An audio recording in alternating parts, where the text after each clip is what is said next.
Welcome to the Stop Over Drinking and Start Living podcast, where high-achieving, goal-oriented rebel women come to learn how to live a vibrant and fulfilling life without requiring alcohol to get through it.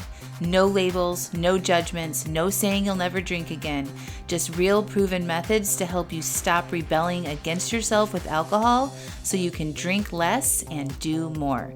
I'm your host, Angela Mascenik. Let's dig in.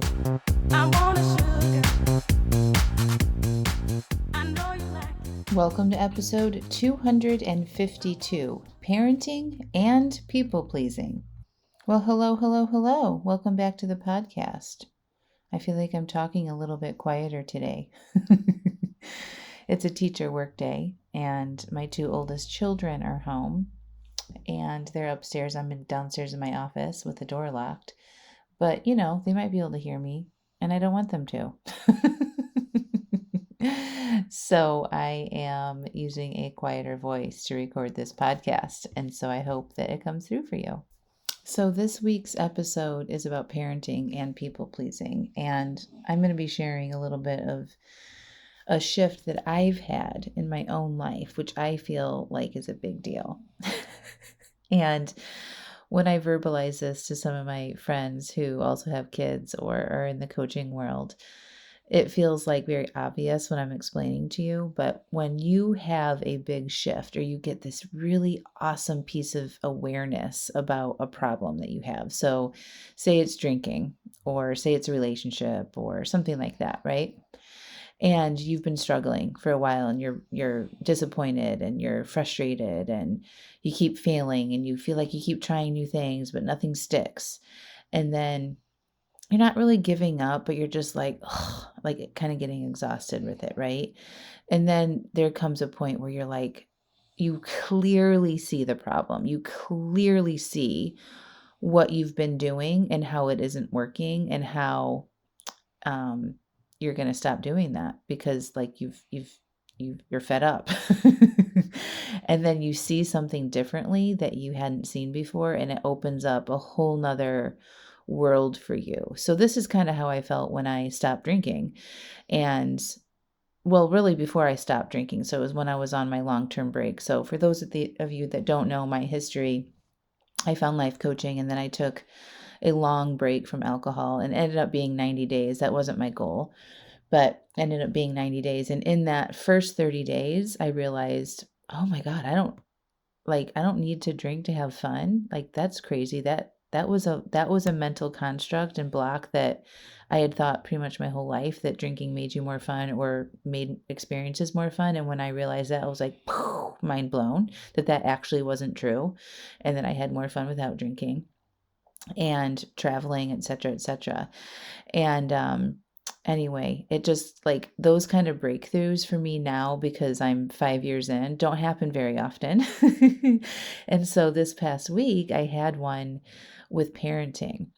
And just to give you some background, I have 3 children and my youngest has been struggling, and we have a therapist for him, and we also go to family therapy. So there's a lot of therapy happening. My husband also has a personal therapist and I have a personal therapist along with my coaches. And so it's always like, it just feels like recently it's been a lot of deep emotional work and a lot of exploring feelings and trying to understand his behavior and backing up to see if he was feeling a certain way before something happened, and how we can like coach him and guide him through noticing that, being aware of that, and taking different actions. So it's been hard. And I also think he's having improvements. But anyway, part of our agenda as parents, and this isn't what was told to us to do, it's just been like kind of a response to some big events that happened at the end of the school year last year. So at the end of the school year last year, we switched him to a different school. And there was only like 4 or 5 weeks left in the school year, and he was having a really hard time at the other school. And we thought long and hard about it. We talked to his therapist, we talked to the whole school team about it, and we kind of all agreed that it might be good for him to have a fresh start and then just like not have a lot of seriousness at the end of the school year, and just kind of like get his feet wet and then have the summer and then come back to the new school fresh in the fall. So we did that, and it completely blew up in our faces and his. And he just did not know how to handle it. His emotions got really big. We ended up having him evaluated. And anyway, it's just highlighted all of the support that he actually did need, which was a good thing. I don't regret that decision. If we had kept him at the old school, I think it would have lingered longer and we were just like making different accommodations and things, but like moving him to this new school really highlighted what we needed to do. And so that's what started our family therapy and all the things. So anyway, we've been working at this for a while now. And because of what happened with Arlo at the end of the last of the school year, we kind of went into this school year with like, oh my gosh, we need to set him up for success. We need to make sure he's happy when he goes to school and that he comes in a good mood, etc., etc. And all of this was so that he didn't get big emotional triggers and have breakdowns, basically.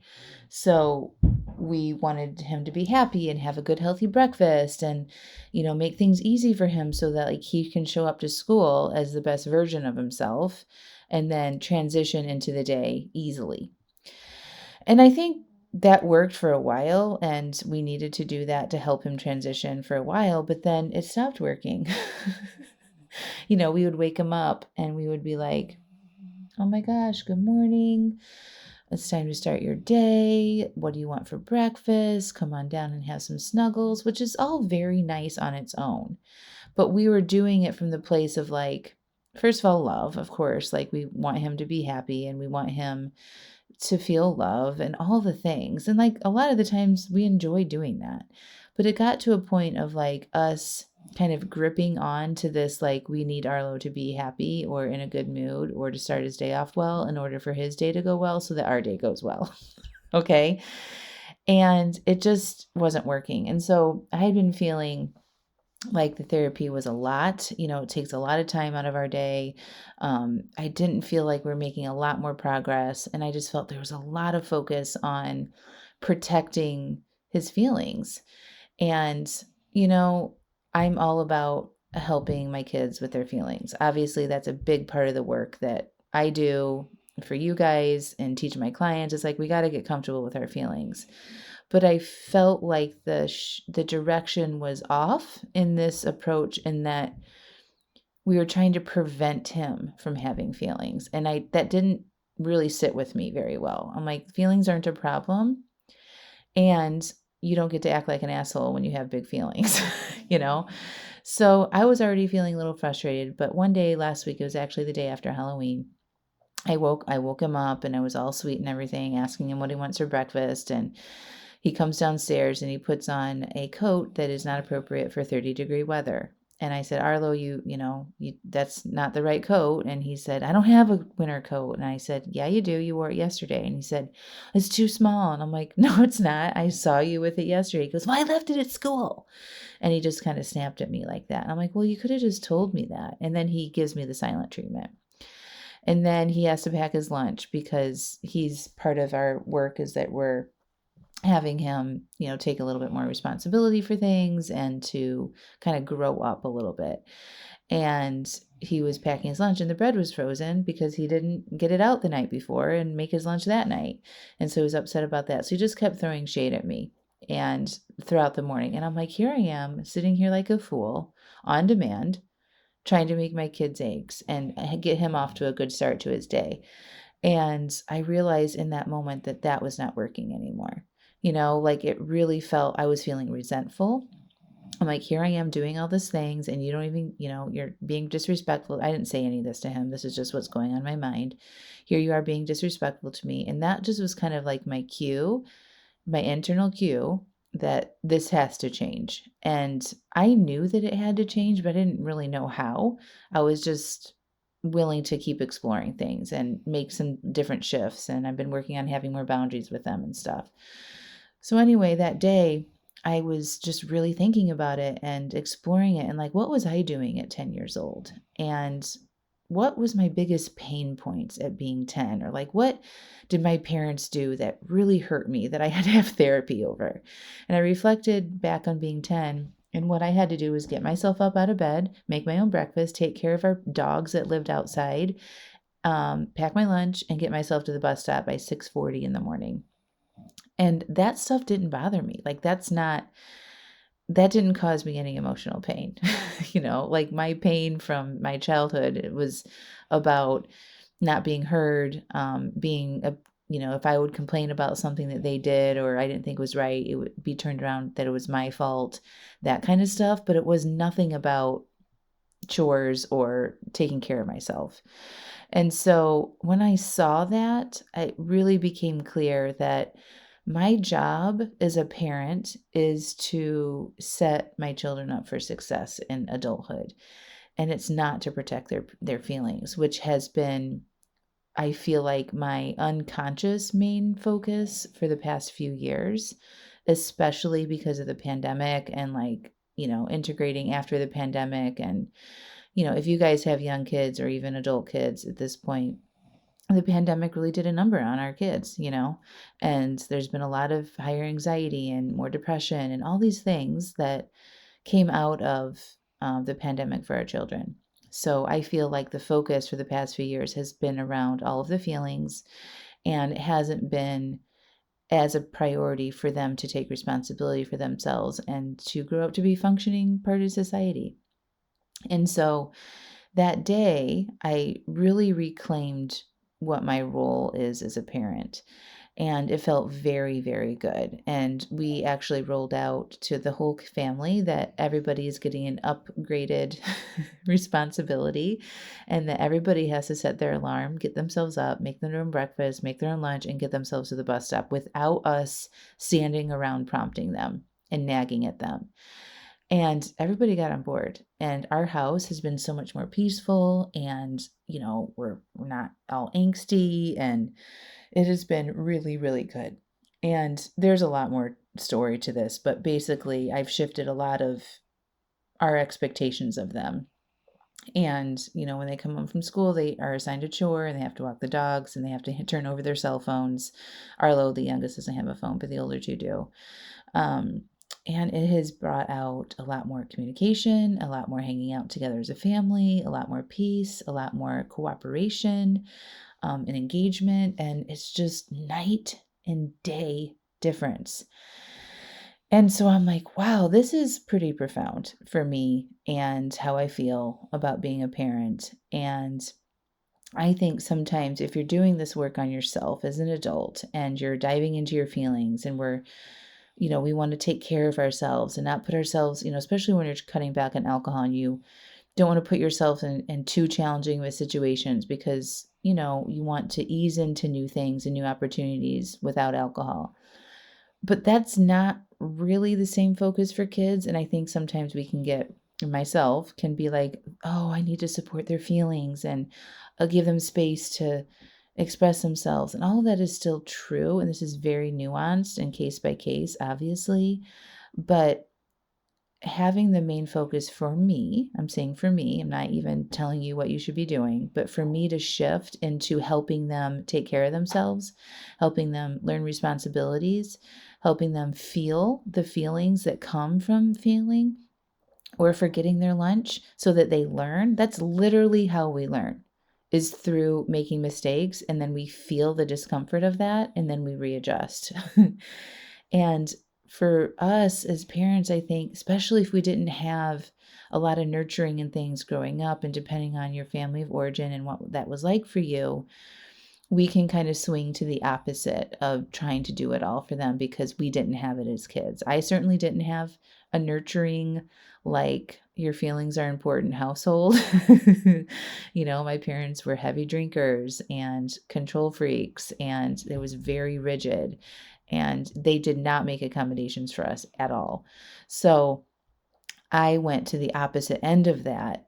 And now I'm kind of like getting back into the middle. And I love that for our family. And it doesn't mean that, again, like their feelings aren't important. It's just not the main focus on trying to protect their feelings. And that leads me into talking about people pleasing. And this is, I was definitely trying to people please my kids. I just didn't see it. I wanted them to be happy so that I could be happy. Like I was relying on knowing that they were doing okay so that I could feel at peace. So that's what people pleasing is. You want to make other people happy with you so that you can feel good, right? It's kind of like there's an ulterior motive to people pleasers. It's not really about the other person, it's about you. It's about us wanting to feel good about ourselves. And so when I saw that, what I was doing, I'm like, wow, I am really manipulating everybody in this household so that I can feel like I'm doing a good job as a parent, right? That I can feel relaxed or secure knowing that my kids' emotions and mental well being is supported. And when I'm getting up and, walking around eggshells around people's moods in the morning and standing like a short order cook at the stove, all because I want to have them feel happy and supported when they walk out the door, is manipulative. It's, because you can't control how people feel. Obviously, we know this, right? We do all these things for people and we expect them to be appreciative and happy and grateful, and they are not. It literally doesn't work. And then we feel resentful, right?